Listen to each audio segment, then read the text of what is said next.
Hi, my love. So I finally built up the courage to make this video for you. I miss you, and I wanted to take our book club to the next level. I really wanted to have the opportunity so we could share our perspectives on the books we give to each other.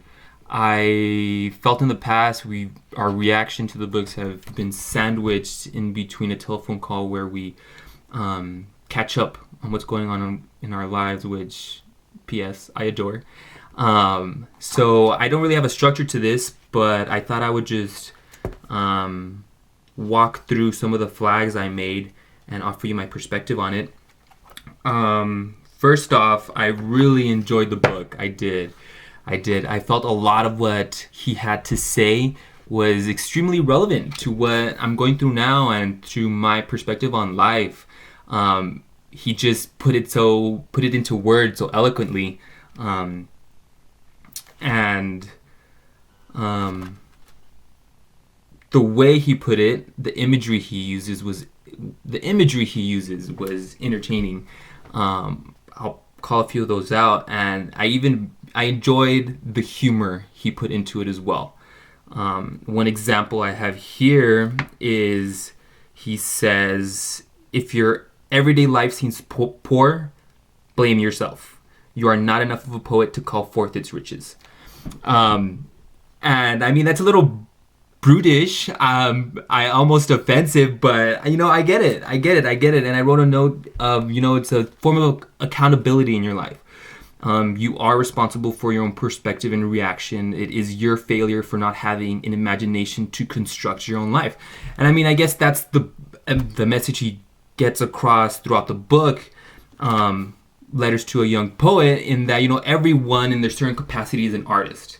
Everyone in their own capacity is a poet. So construct your own life. If it's not how you want it to be, then admit to yourself that you are not enough of a poet to call forth its riches. Improve yourself. And that's what he talks about in multiple occasions throughout the book.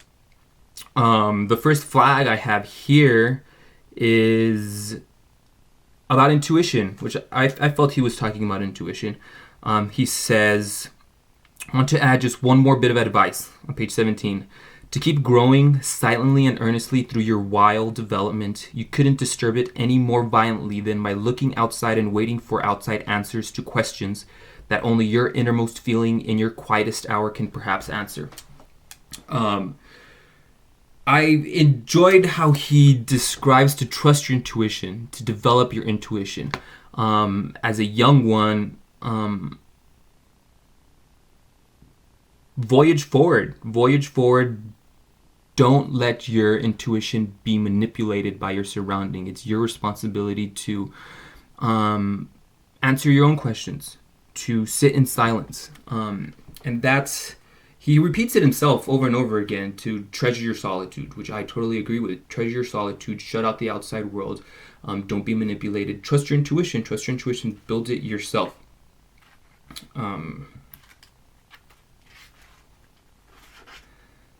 Next flag I came down to was love the questions. Here I'll just read you a little bit part of it. It's entertaining, and it's here I'll read it.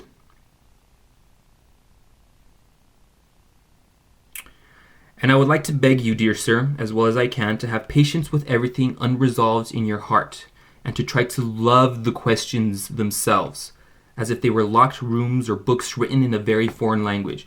So at first, it's a little contradictory to how you're raised, because, or at least what I've witnessed in life, I have to say, when someone's in a point of crisis or someone feels lost, make the best efforts to get out. And I'm not saying now he's not necessarily saying to stay in the hole, but to cherish those questions. He continues with the solution. Don't search for the answers which could not be given to you now, because you would not be able to live them. And the point is to live everything. Live the questions now. Perhaps then, someday far in the future, you will gradually, without even noticing it, live your way into the answer.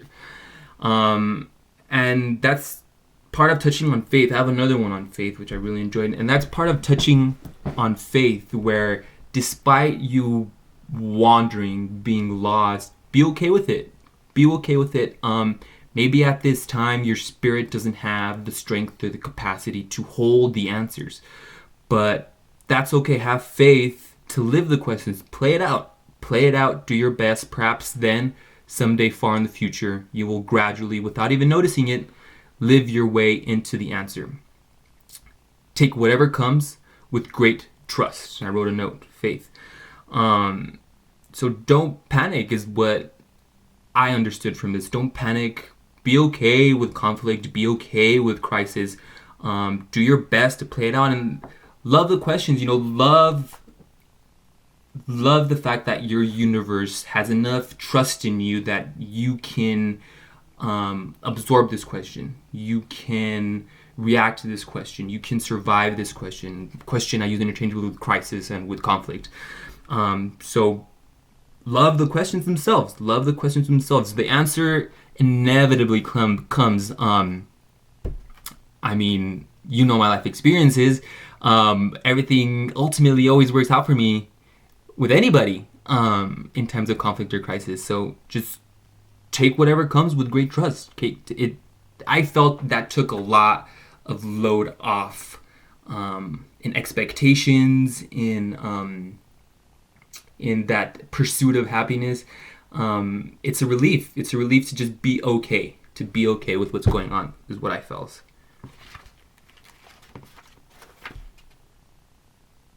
Okay, so this next one, page 49, is about love. And I had read a similar poem by Khalil Gibran, one of my favorites. And he communicates the same message in this section. Here, I'll read it to you. On page 49, loving does not at first mean merging, surrendering, and uniting with another person. It is a high inducement for the individual to ripen, to become something in himself, to become world in himself for the sake of another person. It is a great demanding claim on him, something that chooses him and calls him to vast distances, only in this sense as a task of working on themselves. May young people use the love that is given to them. And what I interpreted from this is a lot of times in friendships or relationships, you tend to lose your identity to forsake your identity for the other individual. And he argues against that. He argues against that to explore your individuality within the relationship, within the friendship.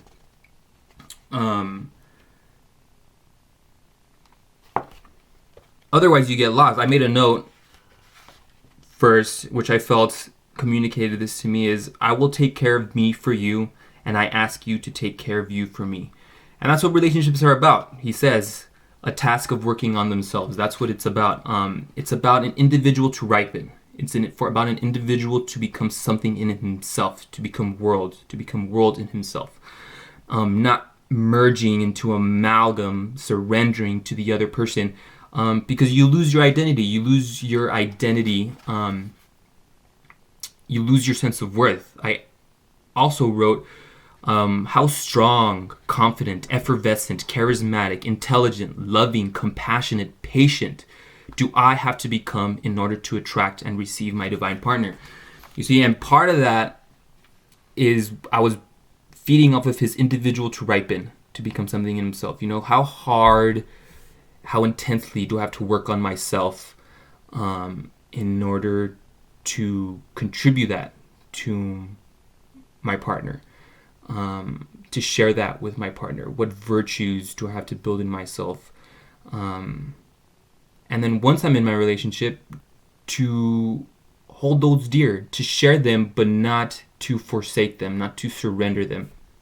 I'm not here trying to get any converts. I'm not here trying to date myself. No. That's not the point. The point isn't to lose yourself in someone else. The point is to share your life experiences with someone else, to share your virtues with someone else, and to develop new virtues. That someone else builds in you, that someone else fosters in you, that you learn that you learn from the other individual, from your relationship.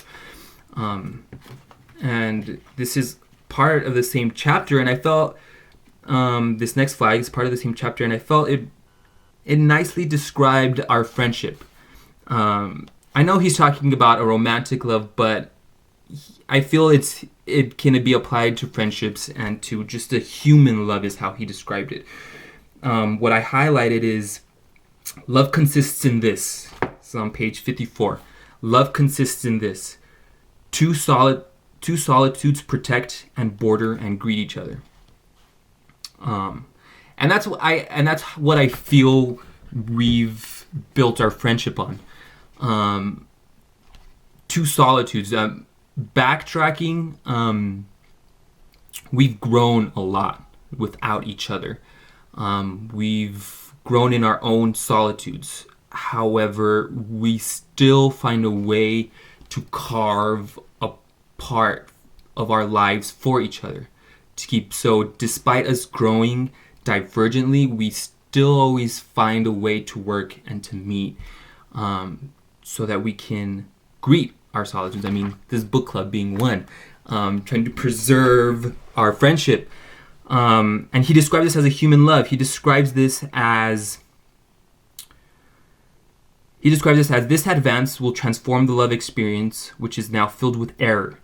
We'll change it from the ground up and reshape it into a relationship that is meant to be between one human being and another, no longer one that flows from man to woman. And this more human love will resemble what we are now preparing painfully and with great struggle. The love that consists in this, once again, two solitudes to protect and border and greet each other. I felt it was very appropriate. In describing our friendship. We live two solitary lives. We live two lives outside of each other. However, we still tend to gravitate and orbit around each other in our own ways, and we build each other. We build each other up. We protect, and we border, and we greet each other. We find a way to include each other in our lives, which I sincerely appreciate. I thought that was nice. Page 54. Check it out. My next flag, I have two more flags. My next flag is on page 63. I made a note on how I love the imagery behind this, and this plays off of my previous flag about loving the question. So I'll just tell you what part.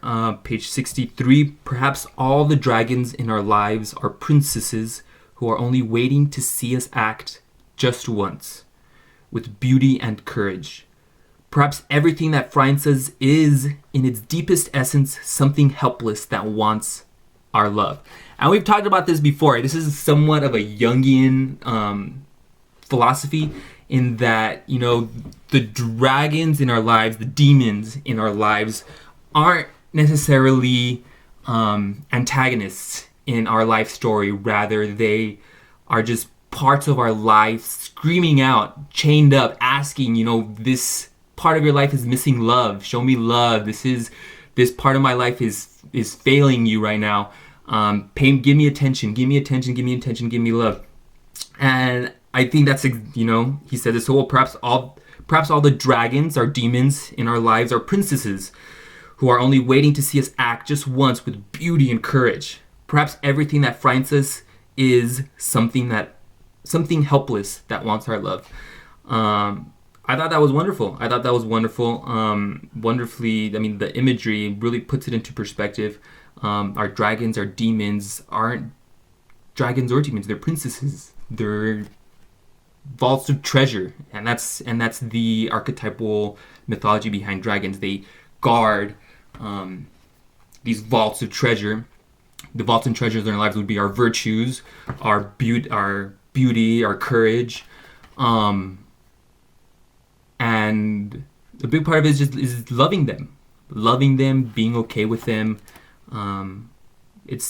They're frightened and they're helpless and they're just asking for attention. They're asking for love. They're seeking balance. I really enjoyed that.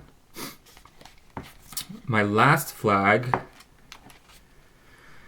This one I really like. This is on page 68. And a reoccurring theme in my life, I would say, is learning how to cope with my doubt. And here, he really just takes it on head first. The vice of doubt. Because, I mean, I'm traditionally taught that doubt separates you from God. You know, doubt is the opposite of faith. You know, in the book he talks about, you know, a lot about having faith, and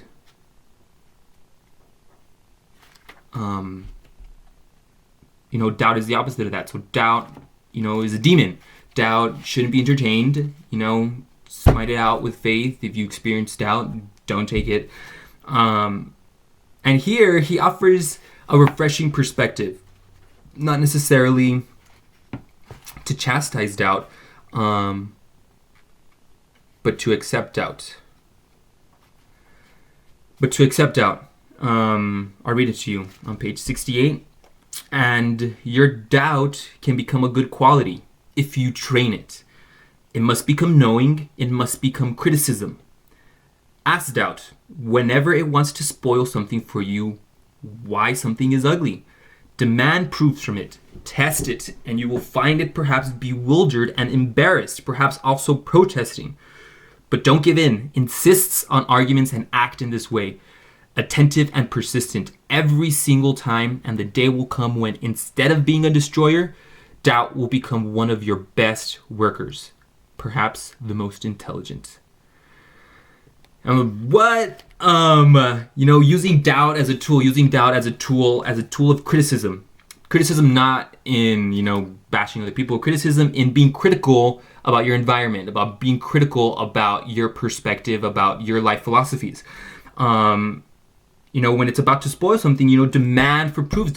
And I feel that I've recently been testing this virtue with my whole forsaking the corporate life and forging my own path. I tend to come across some roadblocks of doubt. And, you know, what has been just catapulting me forward is just testing them. You know, okay, all right, what's the worst that could happen? Now let's prove it otherwise. Now let's prove the outcome. Let's test it. And I've been able to overcome a lot of my doubt. I've been able to cope with the mystery, with the unexpected, and accept these obstacles, these challenges that would typically, I feel, paralyze and cripple other individuals. I find myself accepting them more and more and more. I accept them as lessons. I don't accept them as failures. And a big part of that is accepting my doubts, using my doubts as a tool for critical analysis. I feel I can do that. I feel I have the capacity of mind to not let me spiral down into a doubt of self-sufficiency, into a doubt of personal virtues. I see myself being able to use my doubt as a form of being critical about my life, about being critical about my life philosophies, about being critical about my interactions, about my behaviors, about my habits. And once coming to my proof or my test or my conclusion, upgrading them into my desired outcome. I totally see myself using doubt as a virtue, which is a little bit of a paradox. However, I can take it. There was one more I realized I didn't say. I'm looking for it real quick. It was about faith. And this one has been carrying me through. I've been practicing this philosophy. I'm almost there. Here it is. Yeah, I did flag it, but I missed it. This is on page 26. and he's talking. I feel the theme he's communicating is faith. Not necessarily a religious or godly faith, but a faith in oneself, a faith in one's ability. On page 26 at the top, in this there is no measuring with time. A year doesn't matter, and 10 years are nothing.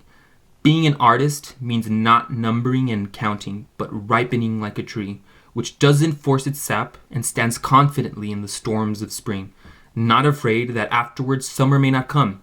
It does come, but it comes only to those who are patient, who are there as if eternity lay before them. So unconcernedly silent and vast, I learn it every day of my life, learn it with pain I am grateful for. Patience is everything. I feel I've been living that principle for the past 2 years, almost 3 years, of being okay with the present outcome. Okay, not necessarily resigning to the present outcome, but being okay with it. And understanding that, okay, yeah, that's how things are now. However, the summer will come. My summer will come. They talk about how people go through these phases of their life. Everyone has a fall, has a winter, has a spring. So I totally feel 2014 was a winter year. 2015, still a little winter beginning of the year, defrosting into a spring, into the end of last year. And now I feel myself entering into my spring. And part of that was not me forcing my way through life, which is create this disconnect with my universe. Forcing my way through it would create this conflict within myself of being discontent with my current life situations, and like I said before, I was accountable for my life situations. And part of that, is playing it out. Yeah, playing it out, having the patience, having the faith. What I love is that ripening like a tree, which does not force its sap. That's part of it. Being okay with it and just being yourself. And part of that is searching for your identity, which he prescribes in, seeking solitude. And I feel that is what I am stepping into discovering different spectrums of my interests, different spectrums of my philosophies, different spectrums of my identity. And I'm better for it. I totally see myself better for it stepping into 2016. I have advanced. I have learned with the pain, like he says. I've learned every day of my life. Learn it with pain. I am grateful for. And patience is everything. Patience is everything. Those are all the flags I have. I have a lot more edits. You'll see them. A lot of ha-ha-has. So I look forward to getting your feedback. I have our next book already, so you'll be receiving it. I think I already mentioned to you, I have this entire care package that's been sitting around my room, that's been collecting, rather. It's been collecting things so I can send to you. So I'll be sending you our next book. I will also be sending you a few other little things, surprise. Hope you enjoy them. Let me know what you think about your choice. I really enjoyed it. This is a great choice. I remember you saying this was a recommendation from someone else. Good call. My next book is from a woman author. I wanted to change it up, get some woman perspective. This might be a little dense. You'll have to let me know, but I hope you enjoy it. Okay? I love you, mi vida. Be safe. I'll talk to you later.